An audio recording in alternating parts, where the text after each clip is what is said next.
আসসালামু আলাইকুম। Basic IT একাডেমিতে আপনাকে স্বাগতম। আমরা শিখছি একদম নতুনদের জন্য সম্পূর্ণ বিনামূল্যে ল্যাপটপ প্রশিক্ষণ। আজকের ভিডিওতে আমরা শিখব ল্যাপটপের খুবই গুরুত্বপূর্ণ কয়েকটি সেটিংস। আর তা হলো ল্যাপটপের টাস্কবার সেটিংস, শর্টকাট টাস্কবার এবং স্টার্ট বাটনের বিস্তারিত আলোচনা। ভিডিও শুরু থেকে শেষ পর্যন্ত আমি আশিক জুনাইত রয়েছি আপনাদের সাথে। চলুন শুরু করি একদম নতুনদের জন্য হাতে কলমে ল্যাপটপ প্রশিক্ষণ। ল্যাপটপ কোর্সের শুরুতেই আমরা যে বিষয়টি শিখব সেটি হচ্ছে টাস্কবার সেটিংস, এবং এই টাস্কবার সেটিংসের মধ্যে যে বিষয়টি শুরু করব সেটা হচ্ছে পিন টু টাস্কবার এবং আনপিন টু টাস্কবার। সেটা করার জন্য আমরা চলে যাচ্ছি ল্যাপটপের মনিটরে। চলে আসলাম ল্যাপটপের মনিটরে, এবং আমি এখন যে বিষয়টি শেয়ার করব সেটা হচ্ছে পিন টু টাস্কবার এবং আনপিন টু টাস্কবার। এই যে দেখতে পাচ্ছেন ল্যাপটপের মনিটরের মধ্যে একদম নিচে ডান থেকে বাম দিকে বা বাম থেকে ডান পাশে লম্বা একটি স্কেলের মতো, এটার নাম হচ্ছে টাস্কবার। এই টাস্কবারকে আমি কিন্তু অনেকগুলো অ্যাপ্লিকেশন বা সফটওয়্যার দিয়ে সাজিয়েছি এটা সহজ করার জন্য। তো এখানে দেখতে পাচ্ছেন অনেকগুলো সফটওয়্যার আমি এখানে পিন করে রেখেছি। এটাই হচ্ছে পিন করা। আবার এখান থেকে যদি আমি বাদ দিতে চাই সেটা হচ্ছে আনপিন করা। তো এটা করেছি কেন? এটা করেছি আমার কাজকে সহজ করার জন্য। আপনি যখন কোনো প্রফেশনাল কাজ করবেন তখন আপনার যে সফটওয়্যার বা অ্যাপ্লিকেশনটি অনেক বেশি জরুরি হবে, সেগুলো এখানে শর্টকাটভাবে পিন করে রাখতে পারবেন। এই পিনগুলো আমি কিভাবে করেছি। এবং আরেকটা বিষয় হচ্ছে এখানে যখন কোনো একটা অ্যাপ্লিকেশন থাকে, ধরেন এখানে হোয়াটসঅ্যাপের অ্যাপ্লিকেশন আছে অথবা এনি ভিডিও কনভার্টার আছে, আমি যদি এই অ্যাপ্লিকেশনটা ওপেন করতে চাই তখন কিন্তু এটার উপরে ডাবল ক্লিক করতে হবে, অথবা এই অ্যাপ্লিকেশনের উপরে আমি মাউসের রাইট বাটনে ক্লিক করতে হবে, তখন এই যে ওপেন আসবে, তখন এই ওপেনে ক্লিক করলে কিন্তু অ্যাপ্লিকেশনটি ওপেন হবে। আর আমি যখন এই টাস্কবারের মধ্যে পিন করে রাখবো তখন কিন্তু এখান থেকে একটা ক্লিক করলেই সেই অ্যাপ্লিকেশনটি ওপেন হবে। যে কোনো অ্যাপ্লিকেশনের মধ্যে আমি যখন একটা ক্লিক করব সাথে সাথে কিন্তু সেই অ্যাপ্লিকেশনটি ওপেন হয়ে যাবে, ডাবল ক্লিক আমাকে এখানে করতে হবে না। তো এখানে দেখেন কিছু গুরুত্বপূর্ণ অ্যাপ্লিকেশন বা সফটওয়্যার পিন করা আছে। আমি যদি আরও আমার প্রয়োজন অনুযায়ী কোনো অ্যাপ্লিকেশন বা সফটওয়্যার পিন করতে চাই সেটা কিভাবে করব, সেটা করার জন্য আমি চলে যাব স্টার্ট বাটনে অথবা সার্চ অপশনে। আমি যে অ্যাপ্লিকেশনটি বা সফটওয়্যারটি চাচ্ছি সেটা সার্চ করে নিয়ে আসতে পারি, অথবা এই যে স্টার্ট বাটন রয়েছে এখানে গেলে কিন্তু আমি সবগুলো অ্যাপ্লিকেশন এখান থেকে পাবো এবং এখান থেকে আমি পিন করতে পারবো। ধরেন এখানে গুগল ক্রোম ব্রাউজারটি রয়েছে, আমি এটা সহজ করার জন্য আমি এটাকে আমার টাস্কবারের মধ্যে পিন করতে চাই। তো এই যে দেখতে পাচ্ছেন গুগল ক্রোম ব্রাউজার, আমি এটার উপরে রাইট বাটনে ক্লিক করব। মাউসের রাইট বাটনে যখন ক্লিক করে দিব তখন এরকম অনেক অপশন আসবে, এবং শুরুতে দেখেন পিন টু স্টার্ট। আমি যদি এই পিন টু স্টার্ট ক্লিক করি তখন কিন্তু এই যে স্টার্ট এখানে পিন হবে, কিন্তু আমি চাচ্ছি টাস্কবারে পিন করার জন্য। তখন আমি চলে যাব এই যে মোর একটা অপশন রয়েছে, এই মোরে যখন ক্লিক করে দেব তখন দেখেন পিন টু টাস্কবার একটা অপশন চলে আসবে। এই যে পিন একটা অপশন রয়েছে, আমি যখন এখানে ক্লিক করে দেব, ক্লিক করে দিলাম সাথে সাথে কিন্তু গুগল ক্রোম ব্রাউজার এখানে পিন হয়ে গেল, দেখতে পাচ্ছেন। তো এবং এরপরে যদি আমি আরও অ্যাপ্লিকেশন পিন করতে চাই আমি স্টার্ট বাটনে চলে যাব। যাওয়ার পর এখান থেকে এই যে দেখতে পাচ্ছেন মোজিলা ফায়ারফক্স যে ব্রাউজারটি রয়েছে আমি এটাকেও পিন করতে চাই। এই ব্রাউজারের উপরে আমি রাইট বাটন ক্লিক করে দিব মাউসের, এবং এখান থেকে এই যে মোর অপশন রয়েছে মোরে গিয়ে পিন টু টাস্কবার আমি যখন এখানে ক্লিক করে দিব দেখেন মোজিলা ফায়ারফক্সও কিন্তু আমাদের টাস্কবারের মধ্যে পিন হয়ে গেল। এটার সুবিধা হচ্ছে আমি যখন এই ব্রাউজারের মধ্যে একটা ক্লিক করে দিব সাথে সাথে ব্রাউজার কিন্তু ওপেন হয়ে যাবে। এখানে দেখতে পাচ্ছেন ব্রাভ একটা ব্রাউজার রয়েছে, আমি যদি এখানে ডাবল ক্লিক করি এই যে দেখেন ডাবল ক্লিক করলে সেটা কিন্তু এখন ওপেন হচ্ছে। কিন্তু আমি যদি টাস্কবারে এটাকে পিন করে রাখি তখন কিন্তু আমাকে একটা ক্লিক করলে ওপেন হয়ে যাবে। এই যে দেখতে পাচ্ছেন মোজিলা ফায়ারফক্স অথবা গুগল ক্রোম ব্রাউজার, আমি এখানে গুগল ক্রোম ব্রাউজারে ক্লিক করে দিচ্ছি। আমি এখানে ক্লিক করে দিলাম, দেখেন সাথে সাথে কিন্তু আমার গুগল ক্রোম ব্রাউজারটি ওপেন হয়ে গেল, আমাকে দুইটা ক্লিক কিন্তু করতে হলো না। ঠিক আছে, এটাই হচ্ছে সহজীকরণ। তো আমি চাইলে কিন্তু আরও অন্যান্য যে সফটওয়্যার বা অ্যাপ্লিকেশন রয়েছে আমার প্রয়োজন অনুযায়ী সেগুলোকে এখানে পিন করে রাখতে পারি, যাতে আমি খুব সহজেই অ্যাপ্লিকেশনগুলো আমার হাতের কাছে পাই এবং আমি সহজেই ইউজ করতে পারি। কারণ অনেক সময় হয় কি ডেস্কটপের মধ্যে অনেকগুলো অ্যাপ্লিকেশন দেওয়া থাকে, তখন আপনাকে খুঁজতে হবে যে কোনটা নেবেন, কোনটা কোন জায়গায় রয়েছে আপনাকে খুঁজতে হবে। আর আপনি যদি আপনার সুবিধা মতো আপনি সাজিয়ে নেন, দেখেন আমি এখানে অডোবির যে সফটওয়্যারগুলো রয়েছে সেগুলো এক জায়গায় রাখলাম, এবং এখানে আমার সুবিধা মতো আমি এই যে দুইটা ব্রাউজার এখানে রাখলাম। এবং আমি যদি চাই এখান থেকে সার্চ করে কোনো একটা সফটওয়্যার নিয়ে আসতে চাই এই সার্চ অপশনে চলে যাব। তো আমি এখান থেকে সার্চ করব নোট এন ও নোটটি এই যে নোট লেখার সাথে সাথে কিন্তু নোট অ্যাপ্লিকেশনটি এখানে চলে আসছে। তো আমি এটাকেও পিন করতে চাই, এই অ্যাপ্লিকেশনের উপর রাইট বাটন ক্লিক করে দিব এবং এখানে দেখেন পিন টু স্টার্ট এবং পিন টু টাস্ক বার, আমি এখান থেকে পিন টু টাস্ক বারে দেব। এটা আসলে আপনার পছন্দ অনুযায়ী এখানে নিয়ে আসবেন, কারণ এটা হচ্ছে আপনার কোন অ্যাপ্লিকেশনগুলো সবচেয়ে বেশি কাজে লাগে সেগুলো এখানে নিয়ে আসতে পারবেন। টাস্ক বারের মধ্যে আমি যে অ্যাপ্লিকেশনগুলো সাজিয়েছি সেগুলোকে কিন্তু আপনি আবার রিঅ্যারেঞ্জ করতে পারবেন আপনার সুবিধা অনুযায়ী। দেখেন আমি কিন্তু এখানে রিঅ্যারেঞ্জ করে রেখেছি, মানে যে অ্যাপ্লিকেশনগুলো আমার খুব বেশি কাজে লাগে সেগুলো ডান পাশে রেখেছি যাতে আমি মাউস দিয়ে খুব দ্রুত গিয়ে এখানে ক্লিক করতে পারি, এবং যেগুলো তুলনামূলক কম ইউজ করি সেগুলো কিন্তু একদম বাম পাশে রেখেছি। এখানে দেখেন আমি কিন্তু এই যে কন্ট্রোল প্যানেল আমার কিন্তু সবসময় কাজে লাগে না, কিন্তু কাজে লাগে সেজন্য আমি একদম বাম পাশে রেখে দিলাম। এবং এখানে দেখেন মাইক্রোসফট স্টোর, সেটাও কিন্তু আমি বাম পাশে রাখলাম। এবং তুলনামূলক যে অ্যাপ্লিকেশনগুলো আমি রেগুলার ইউজ করি বা খুব বেশি ইউজ করি সেগুলো কিন্তু আমি একদম আমার হাতের কাছাকাছি রেখে দিলাম। তো এখানেও দেখেন যে অ্যাপ্লিকেশনগুলো আমি যদি চাই রিঅ্যারেঞ্জ করতে, যে আমি মোজিলা ফায়ারফক্স রয়েছে, আমি যদি চাই এটাকে এ পাশে রাখতে, আমি কিন্তু মাউস দিয়ে টান দিয়ে ধরে যেখানে ইচ্ছে সেখানে রাখতে পারি, আবার চাইলে এটাকে এ পাশে নিয়ে আসতে পারি। গুগল ক্রোম ব্রাউজার রয়েছে, এটাকে আমি চাইলে একদম এ পাশে নিয়ে আসতে পারি, এখানে রাখতে পারি। আমি যদি চাই যে ব্রাউজারগুলোকে একসাথে রাখবো সেটাও করতে পারি। নোটপ্যাড আমার খুব বেশি কাজে লাগে, এটা আমি চাইলে এদিকেও রাখতে পারি, একদম এখানেও রাখতে পারি। নোটপ্যাডটা আমার অনেক বেশি কাজে লাগে, সেই জন্য এটাকে একদম ডান পাশে রাখবো। তো আমি এখান থেকে একটু রিঅ্যারেঞ্জ করব। আমি যেটা চাই যে এই ফোল্ডার থাকবে একদম ডান পাশে এবং মোজিলা ফায়ারফক্স হচ্ছে ফোল্ডারের বাম পাশে, তারপর হচ্ছে গুগল ক্রোম ব্রাউজার, তারপর হচ্ছে নোটপ্যাড। এইভাবে আমি রিঅ্যারেঞ্জ করলাম। এই দুটা অ্যাপ্লিকেশন অবশ্যই এখন ওপেন করা আছে, সেজন্য এটা একদম ডান পাশে দেখাচ্ছে। তো আমি আসলে এভাবেই কিন্তু আমার যে টাস্ক বার রয়েছে সেটা এখানে রেখে দিই। তো কোনো কারণে যদি আপনি মনে করেন যে এখান থেকে আপনি আনপিন করে দিবেন অ্যাপ্লিকেশনগুলো বা সফটওয়্যারগুলো, সেটাও কিন্তু খুব সহজে করতে পারবেন। এই যে ধরেন মোজিলা ফায়ারফক্স অথবা মানে এমএস ওয়ার্ড ফাইল অথবা অডোবির যে সফটওয়্যারগুলো রয়েছে সেগুলোকে যদি আমি আনপিন করতে চাই, ধরেন আমি টাস্কবার থেকে গুগল ক্রোম ব্রাউজারকে আনপিন করতে চাই বা এখানে রাখতে চাই না, তখন আমি এটার উপরে রাইট বাটন ক্লিক করব এবং দেখেন আনপিন ফ্রম টাস্কবার, যখন আমি এখানে ক্লিক করে দিব তখনই কিন্তু এটা আনপিন হয়ে যাবে।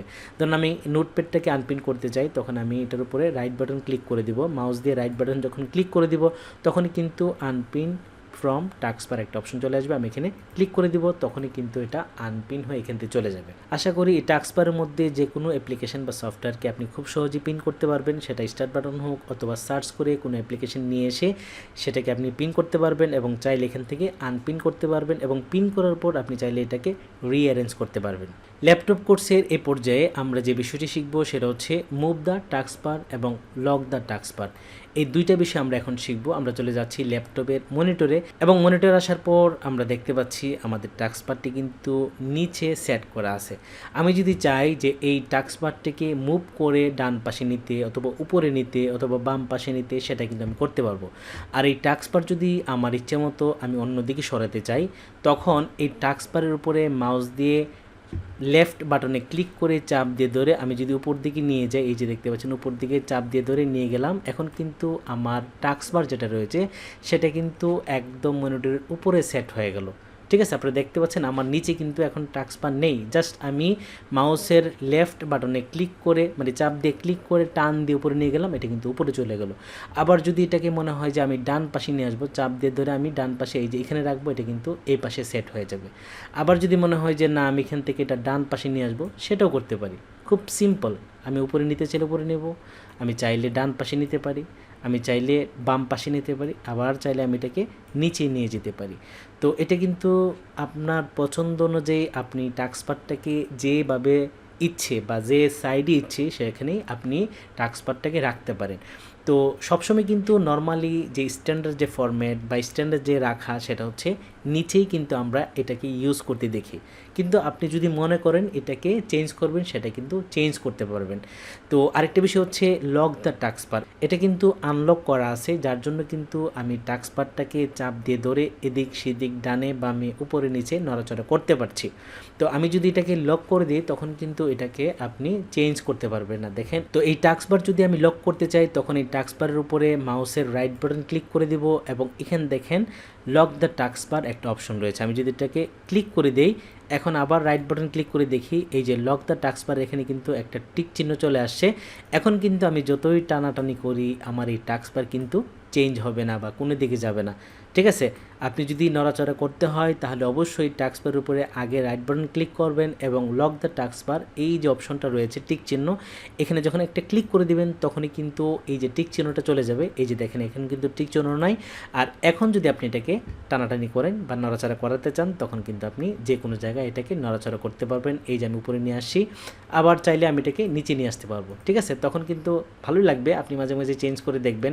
এই কাজগুলো করলে হয়তো ল্যাপটপের মধ্যে একটু মজা পাবেন। আমি নিচে নিয়ে আসলাম এবং এটাকে আমি লক করে দিতে চাই, আমি এখানে লক করে দিলাম। এখন কিন্তু আমার টাস্ক বার আর নড়াচড়া করা যাবে না। আশা করি এই বিষয়টা আপনাদের খুবই ভালো লেগেছে। যদি ভালো লাগে তাহলে অবশ্যই কমেন্ট করে কিন্তু আমাকে জানাতে ভুলবেন না। ল্যাপটপ কোর্সের এই পর্যায়ে আমরা যে বিষয়টা শিখব সেটা হচ্ছে শো টাচ কিবোর্ড বাটন। আপনার ল্যাপটপের মধ্যে যদি কিবোর্ডের মধ্যে কোনো ধরনের প্রবলেম হয় অথবা কিবোর্ডের মধ্যে অনেক সময় হয় যে দুই একটি বাটন কাজ করছে না, ঠিক আছে? অনেক সময় হয় কি কিউ এস এক্স অথবা এ জেড এই কিগুলো মাঝে মাঝে বিভিন্ন ধরনের প্রবলেম হয়ে যায়। যদি কাজ না করে তাহলে তো আপনি সঠিকভাবে কাজ করতে পারবেন না। আর সেটার সলিউশন হচ্ছে শো টাচ কিবোর্ড বাটন। আমরা চলে যাচ্ছি আমাদের ল্যাপটপের মনিটরে এবং এখানে আসার পর আমরা যে বিষয়টা শিখবো সেটা হচ্ছে আপনার ল্যাপটপের কিবোর্ড যদি কাজ না করে অথবা ল্যাপটপের কিবোর্ড দিয়ে আপনি কোনো কিছু লিখতে পারতেছেন না, তখন কিন্তু আপনি টাচেবল একটা কিবোর্ড নিতে পারেন। সেটা নেওয়ার জন্য এই যে টাস্ক বার রয়েছে, আমি টাস্ক বারের মধ্যে মাউস দিয়ে রাইট বাটন ক্লিক করব এবং ক্লিক করার পর এখানে দেখেন একটা অপশন রয়েছে show touch keyboard button. Show touch keyboard button আমি যখন এখানে ক্লিক করে দিব তখনই কিন্তু আমাদের টাস্ক বারের মধ্যে একটা কিবোর্ড চলে আসবে। এই যে দেখতে পাচ্ছেন একটা কিবোর্ড এখানে চলে আসছে, একদম একদম ডান পাশে নিচে কোনায় এখানে একটা কিবোর্ড শো করছে। আমি যখন এখানে ক্লিক করে দিব তখনই কিন্তু আমাদের ল্যাপটপের মনিটরে একটা টাচ কিবোর্ড বেশি উঠবে, ঠিক আছে? আমি কিন্তু এখন এটা হাত দিয়ে করতে পারবো না, কিন্তু মাউস দিয়ে কিন্তু ক্লিক করে করে আমরা এখান থেকে লিখতে পারবো। সেটা আমরা একটু চেক করি লেখা যায় কি না।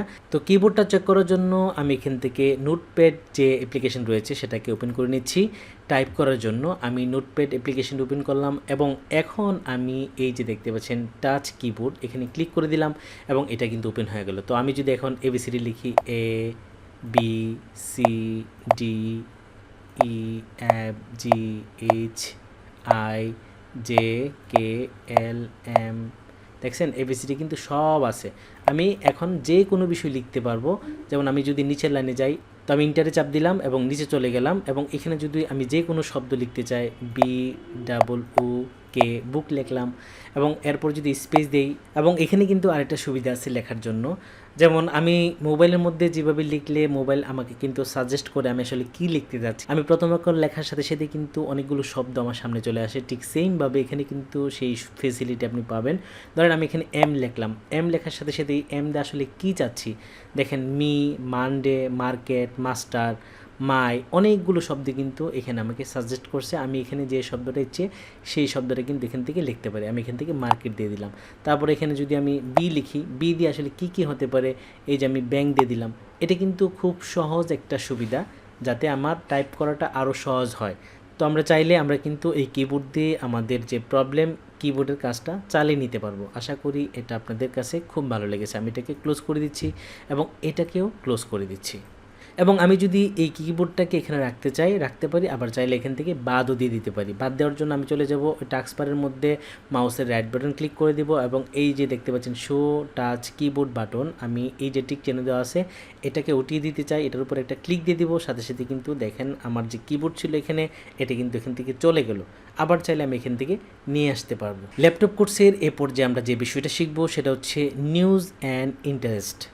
মানে এই টাস্ক বারের মধ্যে কিন্তু চমৎকার একটা ফিচার রয়েছে, সেটা হচ্ছে নিউজ অ্যান্ড ইন্টারেস্ট। আমরা চলে যাচ্ছি ল্যাপটপের মনিটরে এবং এখানে আসার পর আমরা যদি চাই যে এখানে একটা বাটন থাকবে যেখানে আমাদের আজকে নিউজ, তারপর হচ্ছে ওয়েদার, তারপর হচ্ছে টেম্পারেচার সবগুলো শো করবে। এরকম একটা ফিচার যদি আমরা এখানে অ্যাড করতে চাই আমরা চলে যাব এই যে টাস্ক বারে এবং এটার উপরে মাউসের রাইট বাটন ক্লিক করব এবং এখানে দেখেন নিউজ অ্যান্ড ইন্টারেস্ট একটা অপশন রয়েছে এবং এখানে দেখেন ডান পাশে চলে আসলে এইটার এরো চিহ্নে যখন আমরা যাব তখন তিনটা অপশন পাবো। একটা হচ্ছে টার্ন অফ, তারপর হচ্ছে শো আইকন অ্যান্ড টেক্সট এবং শো আইকন অনলি। দুইটা অপশন। আমি যদি শো আইকন অ্যান্ড টেক্সটে ক্লিক করে দেই তখন দেখেন আমাদের এখানে কিন্তু সুন্দর একটা অপশন চলে আসে, সেটা হচ্ছে এখানে 30°C, তার মানে আজকের তাপমাত্রা কত এখন কিন্তু আমরা এখানে দেখতে পাচ্ছি। এবং আমরা যখন বাইরে ক্লিক করব সেটা কিন্তু চলে যাবে। আবার যখন এটার উপরে ক্লিক করব তখনই কিন্তু আজকে নিউজ, তারপর টেম্পারেচার, ওয়েদার, অনেকগুলো বিষয় এখান থেকে আমরা জানতে পারবো।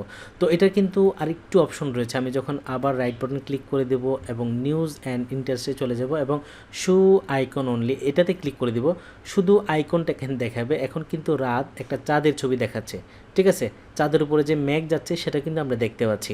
তো আবার যখন দিনের বেলা এখানে দেখবেন তখন কিন্তু আপনি বুঝতে পারবেন এটা মানে সূর্যের ছবি একটা থাকবে বা সূর্যের একটা আইকন থাকবে, তখন বুঝতে পারবেন এখন হচ্ছে দিনের বেলা। এটা হচ্ছে তাদের জন্য বেশি কাজে লাগবে যারা যারা একদম বন্দি একটা ঘরের মধ্যে আছেন, আপনি বাইরে কি দিন না রাত বুঝতে পারতেছেন না, এটা দিয়ে কিন্তু আপনি খুব সহজেই বুঝতে পারবেন, ঠিক আছে। তো এটা কিন্তু আমরা একটু বড় সাইজের করতে পারি, আবার এটাকে একদম শর্ট করে করতে পারি, আবার চাইলে এটাকে বাদও দিয়ে দিতে পারি। বাদ যদি দিতে চাই তখন কি করব, এই টাস্ক বারের উপরে রাইট বাটনে ক্লিক করে দেব মাউসের, এবং এখান থেকে এই যে নিউজ অ্যান্ড ইন্টারেস্ট থেকে এটাকে আমি অফ করে দেব। অফ করে দিলে কিন্তু এটা আমাদের টাস্ক বারে আর থাকবে না। ল্যাপটপ কোর্সের এই পর্যায়ে আমরা যে বিষয়টা শিখব সেটা হচ্ছে টাস্ক ম্যানেজার। টাস্ক ম্যানেজার হচ্ছে আমাদের ল্যাপটপের কোন সফটওয়্যার বা অ্যাপ্লিকেশন কতটুকু র্যাম খাচ্ছে, কতটুকু কারেন্ট খাচ্ছে, কতটুকু প্রসেসর খাচ্ছে, সবগুলোর ইনফরমেশান যদি আমরা জানতে চাই তখন আমরা এই টাস্ক ম্যানেজার মাধ্যমে কিন্তু বিষয়টা ক্লিয়ার হয়ে যাব। তো সেটা করার জন্য আমরা চলে যাব এই যে টাস্ক বারের উপরে এসে মাউসের রাইট বাটন ক্লিক করে দিব এবং এখান থেকে টাস্ক ম্যানেজার একটা অপশন রয়েছে, এই যে দেখতে পাচ্ছেন টাস্ক ম্যানেজার, আমি ক্লিক করে দিলাম। ক্লিক করার সাথে সাথে আমাদের সামনে কিন্তু টাস্ক ম্যানেজার চলে আসে। তো আমরা এটাকে ফুল স্ক্রিন করে দেই। তো এখানে দেখতে পাচ্ছি আমরা কিন্তু আমাদের অ্যাপ্লিকেশনের একটা লিস্ট চলে আসছে এবং আমরা এখন যে অ্যাপ্লিকেশনগুলো চালাচ্ছি এবং কোনটা কতটুকু পারফরমেন্স হচ্ছে, কোনটা কতটুকু সিপিইউ ইউজ করছে কত পার্সেন্ট, কোনটা মেমোরি কতটুকু খাচ্ছে, কোনটা কতটুকু ডিস্ক ইউজ করছে, নেটওয়ার্ক কতটুকু, জিপিএ কতটুকু, আমরা কিন্তু এখান থেকে খুব সহজেই দেখতে পাচ্ছি। আশা করি এই ফিচারটি আপনাদের খুব ভালো লাগবে। এটা যদি আপনারা দেখতে চান এটা কিন্তু আপনারা দেখতে পারেন যে কোন সফটওয়্যারটা আপনার কম্পিউটারের মধ্যে প্রভাব পড়তেছে বা কোনটা আপনার কম্পিউটারকে বিজি রাখতেছে, সেই বিষয়টা কিন্তু আপনারা এখান থেকে ক্লিয়ার হতে পারবেন। বিনামূল্যে ল্যাপটপ প্রশিক্ষণ আজকের পর্বটি আপনাদের কেমন লেগেছে? যদি ভিডিওটি ভালো লেগে থাকে তাহলে অবশ্যই ভিডিওর নিচে কমেন্ট করে আপনার ভালো লাগার বিষয়টি আমাকে জানিয়ে দিন। আগামী পর্বে ল্যাপটপ প্রশিক্ষণের আরও অনেক নতুন নতুন বিষয় নিয়ে আপনাদের সামনে হাজির হব। সবাইকে আগামী পর্ব দেখার আমন্ত্রণ জানিয়ে আজকের ভিডিওটি এখানেই শেষ করছি। আল্লাহ হাফেজ।